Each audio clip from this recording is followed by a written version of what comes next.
Oke, Bismillahirrahmanirrahim. Assalamualaikum warahmatullahi wabarakatuh.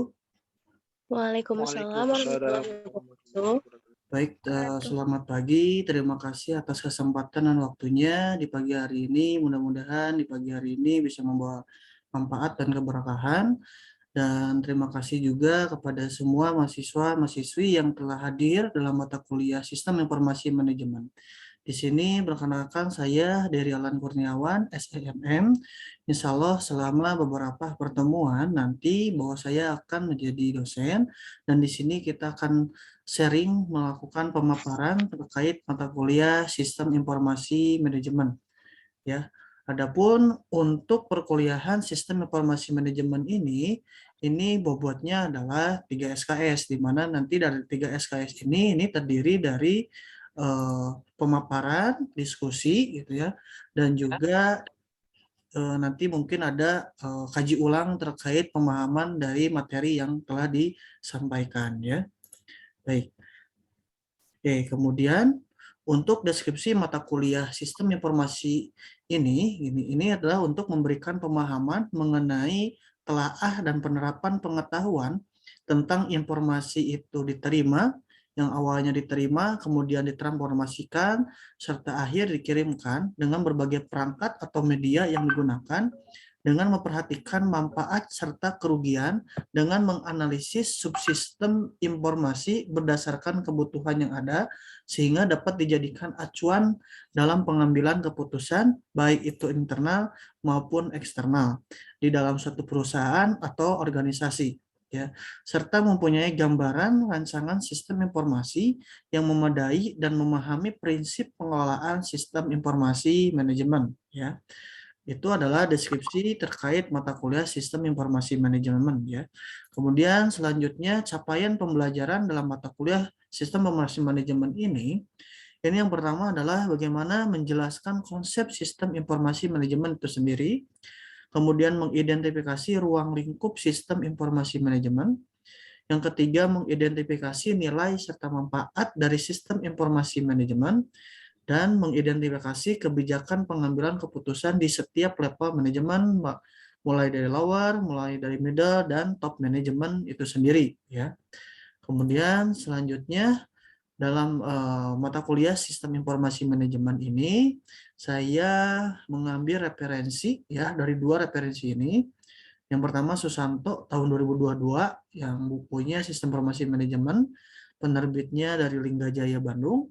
Kemudian ada referensi pendukung atau kedua, ini ada Loudon Kenneth, Sistem Informasi Manajemen. Di sini penerbitnya adalah Salamba 4 dan edisi 13. Di sini bagi kalian semua mahasiswa-mahasiswi saya dalam mata kuliah ini Anda bisa mencari referensi yang lain, tapi untuk selama beberapa pertemuan ke depan bahwa saya mengambil dari kedua referensi teori yang ada di dalam buku dan campuran dari beberapa jurnal seperti itu ya.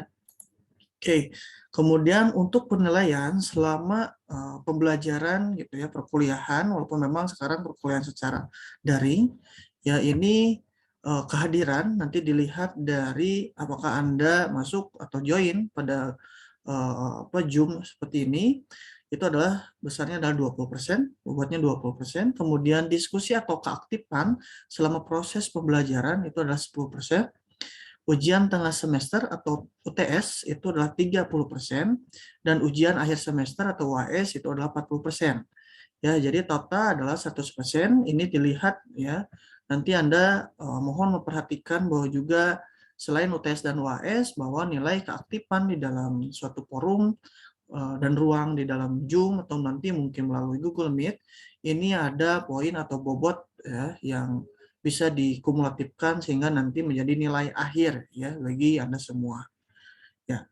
Baik, sampai sini ada yang mau ditanyakan terkait referensi, bobot penilaian atau aturan dan tata tertib?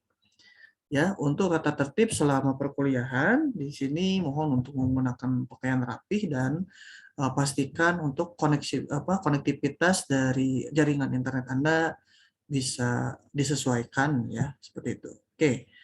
Untuk pertama ya, karena kita belajarnya sistem informasi manajemen, kita perlu memahami dari setiap arti kata dari sistem informasi manajemen itu sendiri. Ya, ada sistem. Sistem itu apa? Sistem adalah menurut Susanto ya, dalam bukunya sistem itu adalah suatu susunan yang teratur dari kegiatan-kegiatan yang saling berkaitan dan susunan prosedur yang saling berhubungan. Ya, kemudian informasi itu adalah data yang telah diproses atau diolah ya. Ya, sehingga memiliki arti atau manfaat yang berguna. Ya, kemudian ada data ya. Informasi dan data ini adalah saling berkaitan ya. Kalau data itu adalah fakta-fakta, fakta atau hasil observasi atau fenomena ya, yang didasarkan pada apa? Entah itu bisa angka, entah itu secara deskriptif juga bisa, entah itu secara statistik ya, yang dapat menghasilkan kesimpulan. Ya, kemudian arti dari manajemen itu sendiri adalah proses atau manajemen adalah kegiatan yang dilakukan untuk menyelesaikan suatu pekerjaan secara bersama atau melibatkan orang lain demi mencapai tujuan bersama. Ya, jadi kita sebelum kita memahami dari arti utuh sistem informasi manajemen, kita juga perlu mengetahui dari setiap arti kata ya, antara itu sistem, informasi, kemudian di dalamnya ada data, kemudian manajemen. Ya, sehingga secara keutuhan ya, bahwa sistem informasi manajemen itu adalah suatu jaringan prosedur pengelolaan data yang dikembangkan dalam suatu sistem yang terintegrasi dengan maksud memberikan informasi yang bersifat internal dan eksternal kepada manajemen sebagai dasar pengambilan keputusan. Ya, pengambilan keputusan siapa? Dan di sini kembali kepada subjeknya. Subjeknya itu siapa? Subjeknya itu adalah manusia atau orang-orang yang di dalam perusahaan. Bagaimana SDM tersebut menerima informasi, kemudian mentransformasikan, mengolah data informasi menjadi suatu pengambilan keputusan. Ya, itulah menjadi suatu arti yang sesungguhnya dari sistem informasi manajemen itu sendiri. Ya, baik. Kemudian ya di sini juga kita melihat dalam realnya di lapangan dalam suatu alur distribusi gitu ya, suatu perusahaan mulai dari hulu hingga ke hilir. Di sini kita melihat bahwa suatu perusahaan tidak lepas dari jaringan informasi dari si pemasok ya, itu untuk mensuplai dari bahan baku dan material. Kemudian masuk kepada perusahaan manufaktur untuk mengolah. Kemudian melihat dari apakah setelah produk itu jadi gitu ya, kemudian bagaimana untuk menyampaikan kepada pasar konsumen akhirnya, itu melalui pedagang besar, kemudian melalui pengecer, dan hingga akhirnya kepada konsumen yang dituju. Ya, maka apa keterkaitannya dengan sistem informasi? Maka setiap alur, setiap dari hulu ke hilir, mulai dari pemasok, perusahaan manufaktur, pedagang besar, pengecer atau reseller atau wholesaler, kemudian hingga akhirnya konsumen, itu biasanya hubungannya informasi dua arah. Entah itu dari pemasok kepada nanti ke konsumen, dari konsumen kepada pemasok. Tujuannya untuk apa? Ya, tujuannya adalah untuk sebagai data riset dan development bagaimana perusahaan menciptakan suatu produk atau jasa yang dimana konsumen membutuhkan. Maka di sini ada hubungan supply dan demand. Maka di mana supply dan demand ini harus berjalan seiring dengan waktunya, seimbang antara keinginan dan penawaran dan permintaan seperti itu. Ya, baik. Kemudian tujuan dari kita mempelajari sistem informasi manajemen itu sendiri selama proses pembelajaran di sini, bahwa tujuannya adalah bagaimana kita melihat nilai informasi yang sangat berharga. Oleh karena itu, bahwa sistem informasi ini perlu dikelola dengan baik. Ya, karena apa? Karena kebutuhan informasi ya bagi semua sistem, bagi semua level gitu ya dalam suatu perusahaan ini menyangkut paut kepada operasional bagi perusahaan dalam sebagai bentuk laporan, dan outputnya nanti adalah sebagai kebijakan pengambilan keputusan. Ya, baik. Oke, sampai sini ada yang mau ditanyakan? Ya. Ya, jadi tadi kita memahami dari arti semua, mulai dari setiap kata sistem informasi manajemen itu apa, kemudian secara kumulatif kita melihat dari arti sesungguhnya sistem informasi manajemen, kemudian tujuannya apa gitu ya, apa kebermanfaatannya segala macam, maka kita juga dapat menarik suatu kesimpulan bahwa sistem informasi itu adalah tergantung dari apakah informasi itu benar-benar sesuai dengan kebutuhan, kemudian siapa yang menyampaikan informasi tersebut, kemudian kegunaan untuk kita sebagai perusahaan atau organisasi atau instansi atau pelaku usaha yang nantinya adalah sebagai pengambilan keputusan. Yang tujuannya adalah tentu kepada segmentasi kita kepada siapa atau juga merespon dari kompetitor si perusahaan atau pelaku usaha itu sendiri, ya. Oke. Ya. Selanjutnya ya. Ya, selanjutnya ini adalah sebagai salah satu contoh dari sistem informasi manajemen. Di sini ada Dana dan Link Aja sebagai perusahaan finansial teknologi atau fintech, ya. Kemudian ada WhatsApp, ada Tokopedia, ya. Di sini ada sebagai perusahaan juga aplikasi, di mana di sini adalah memperlihatkan bahwa sistem informasi atau teknologi informasi beriring dengan berjalannya waktu dengan keadaan yang sekarang adalah di 4.0 gitu ya, bahwa sistem informasi itu sangatlah penting. Tujuannya untuk apa? Karena kita melihat dari pangsa pasar kita, ya, bahwa pangsa pasar kita bahwa sekarang udah masuk kepada eranya 4.0, ya, maka segalanya semua menjadi lebih instan gitu ya. Dana dan Link Aja. Ya, Anda bisa membeli pulsa, kemudian Anda bisa mentransfer uang, ya, itu cukup menggunakan aplikasi. Tidak lagi Anda secara konvensional, Anda berangkat ke suatu bank. Kemudian juga WhatsApp, Anda mengirim pesan, Anda mengirim suatu dokumen, Anda bisa menggunakan WhatsApp.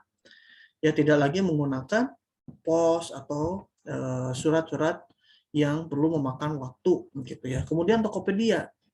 Ya, Tokopedia ini sangatlah komplit kalau misalkan saya lihat. Di sini sistem informasinya berjalan ya seiring dengan kebutuhan konsumen. Anda mau beli sesuatu, beli pakaian, Anda mau beli kosmetik, Anda mau beli makanan, ya Anda juga bisa. Anda mau beli bayar cicilan, Anda mau bayar tagihan, listrik, PDAM, semuanya, itu Anda juga bisa. Ya, maka apa keterkaitannya, Pak? Kalau misalkan dilihat, keterkaitannya adalah kita melihat dari informasi ya berdasarkan riset dan development ya bahwa konsumen itu membutuhkan hal yang menjadi kebutuhan yang primernya atau kebutuhan tersiernya. Maka bagaimana ya bahwa aplikasi itu hadir ya untuk menciptakan ya kebutuhan konsumen itu secara langsung dan tidak menunggu waktu. Dan tidak perlu lagi kalau misalkan Anda ke Tokopedia, tidak perlu lagi Anda datang langsung ke toko, Anda memilih-milih harus berangkat dulu, Anda cukup di rumah seperti itu ya. Dan disitulah teknologi informasi dapat berjalan. Kemudian yang terakhir contohnya adalah di sini ada sistem informasi akademik yang biasa Anda gunakan atau biasa disebut dengan SIMAK. Di sini Anda bisa melihat jadwal mengajar, bisa melihat kehadiran Anda, bisa melihat dari nilai setiap mata kuliah Anda. Ya, di sini ada sistemnya terintegrasi semuanya ya, berdasarkan dari kebutuhan konsumen. Tujuannya untuk apa? Tujuannya adalah untuk menciptakan efektivitas dan efisien. Intinya seperti itu. Ya, dan tentunya kita juga melihat dari segmentasi setiap pasarnya, setiap aplikasi itu pasti lihat segmentasinya kemana, seperti itu ya. Ya, itu adalah salah satu beberapa contoh ya sistem informasi manajemen di era yang sekarang ini, era 4.0 semakin banyak gitu ya aplikasi. Oke, kemudian ya. Oke, kemudian kita melihat dari manajemen informasi itu siapa yang mengelolanya, bagaimana mengelolanya. Ya, di sini bahwa pengelolaan informasi ya atau sistem informasi itu kita membutuhkan atau memerlukan sumber daya. Entah itu sumber daya fisik maupun juga sumber daya konseptual.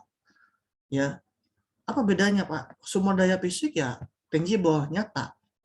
Ya, money, material, mesin. Ya, Anda kalau misalkan Anda pernah belajar di manajemen operasional gitu ya, bahwa semuanya saling keterkaitan. Kemudian yang berikutnya adalah sumber daya konseptual. Apa sumber daya konseptual? Sumber daya konseptual itu yang tidak dalam bentuk nyata, tapi dalam bentuk kebermanfaatannya. Apa itu? Informasi atau data itu sendiri. ya maka sistem informasi manajemen itu juga harus ada keterkaitan antara sumber daya fisik yang secara tangible dan sumber daya konseptual secara intangible, yang tujuannya itu apa? Bahwa informasi itu diolah, ditransformasikan, kemudian bagaimana sesuai dengan kebutuhan sumber daya fisik yang nantinya setiap level manajemen dapat mengambil keputusan, ya sehingga menjadikanlah suatu sistem informasi yang utuh, ya. Oke. Oke. Sampai sini ada yang mau ditanyakan? Saya izin bertanya, Pak. Baik, mangga. Siapa? Saya, Pak. Raka.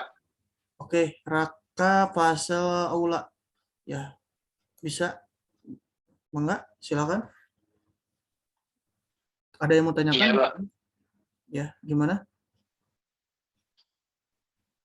Buat suaranya jelas, Pak. Cukup jelas, ya silakan.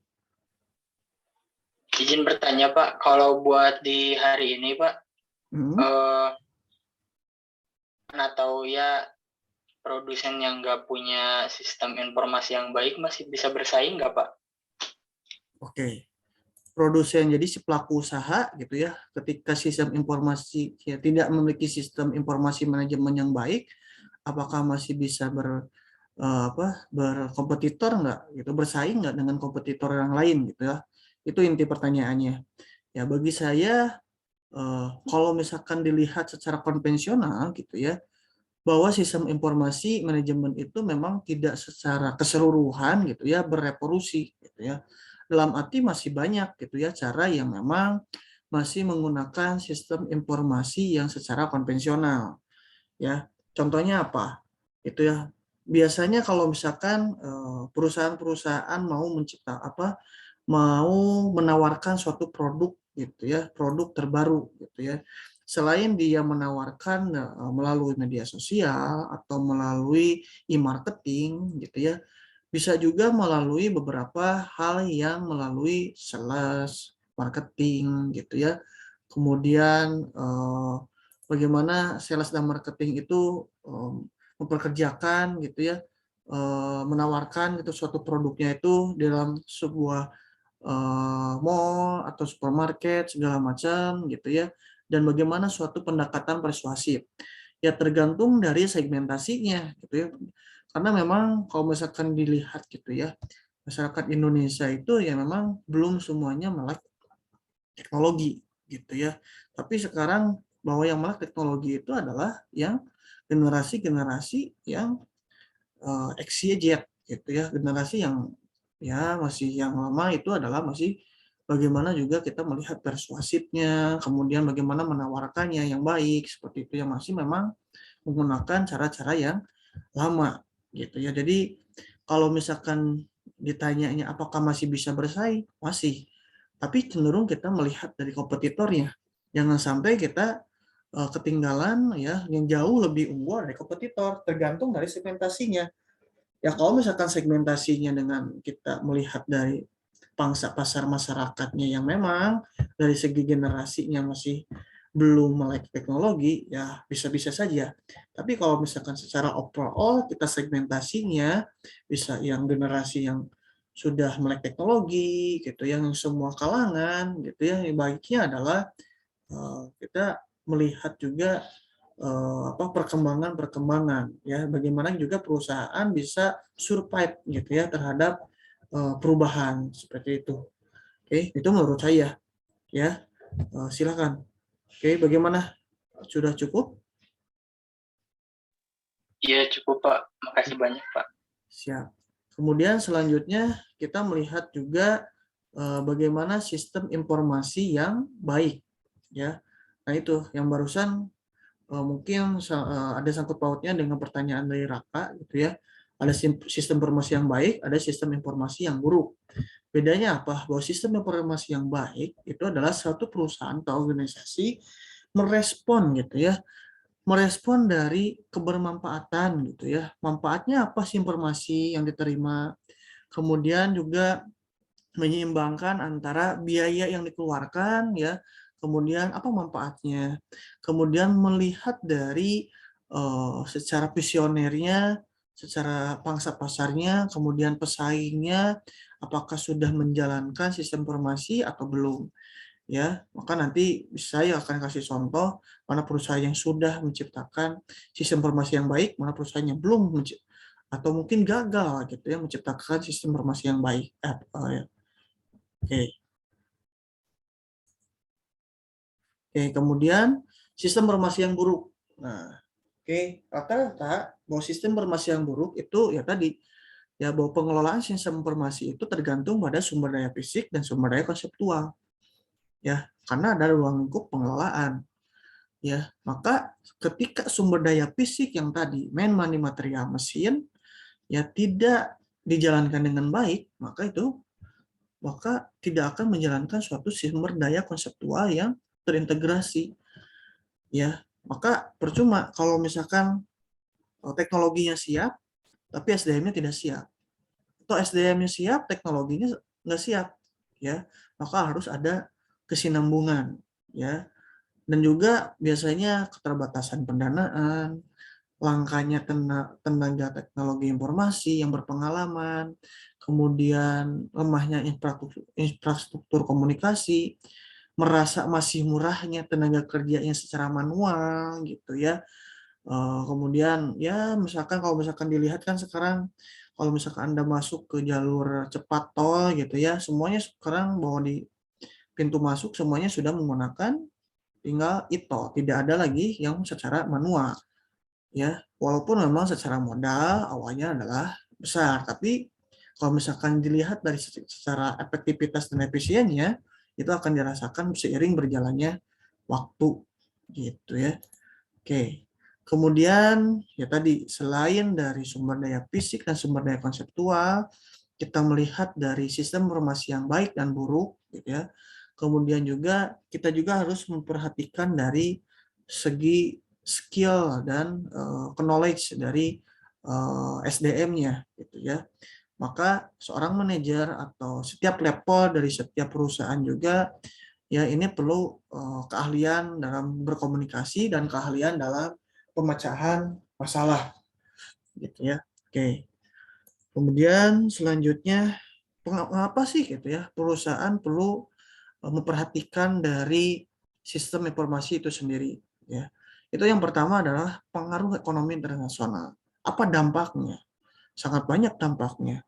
Ya, apakah ketika sekarang banyaknya fintech, kemudian sekarang banyaknya aplikasi, apakah itu hanya didasarkan pada ikut-ikutan gitu ya, hanya berdasarkan pada lihat dari eranya ya, tapi semakin ke sini adalah kita juga melihat dari faktor demand-nya, permintaan pasarnya, kemudian persaingan dunia, kompleksitas teknologi, kemudian batas waktu yang singkat yang tadi saya jelaskan adalah semakin sini setiap masyarakat ini memerlukan hal yang efektif dan efisien mungkin, kemudian kendala-kendala sosial lainnya. Ya. Kemudian, selanjutnya bahwa kualitas informasi ya selain tadi kita melihat dari sistem informasi yang baik dan buruk, kita juga harus memperhatikan dari kualitas informasi. Ya. Yang pertama adalah relevance, yang kedua adalah akurasi, dan yang ketiga adalah timelines. Ya, relevan itu adalah bahwa informasi itu dapat dikatakan berkualitas kalau sesuai dengan apa yang diminatinya, apa yang dilihatnya. Ya, apakah informasi itu dapat menjadi suatu pengambilan keputusan atau tidak. Oke. Kemudian selanjutnya apakah suatu informasi ini akurat atau tidak. Akurat ini dilihat dari kelengkapan, kebenaran, dan keamanan suatu informasi. Ya, kemudian yang terakhir itu adalah tepat waktu. Ya, jangan sampai bahwa informasi itu kita telat menerima informasinya. Bahwa informasi juga harus timelines, tepat waktu. Ya, karena seiring berjalannya waktu, bahwa informasi itu tidak selamanya bisa benar, tapi bisa juga salah atau bisa juga kurang benar seiring dengan berjalannya waktu, tergantung dari tujuan dan manfaat dari suatu level manajemen yang nantinya adalah sebagai pengambilan keputusan.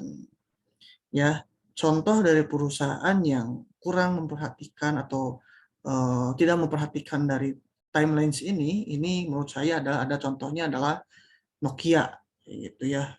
Kalau misalkan Anda tahu, sebagai perusahaan telekomunikasi yang dulu sebagai rajanya, kemudian sering berjalannya waktu tidak melihat dari kompetitornya, maka sering berjalannya waktu semakin banyak kompetitor yang justru mengalahkan dari perusahaan Nokia yang dulunya sebagai raja telekomunikasi, gitu ya. Walaupun memang akhir-akhir ke sini gitu ya menciptakan telekomunikasi yang berbasis Android, tapi masih tetap kalah. Padahal dulunya adalah sebagai raja pasar dari perusahaan telekomunikasi. Ya, oke.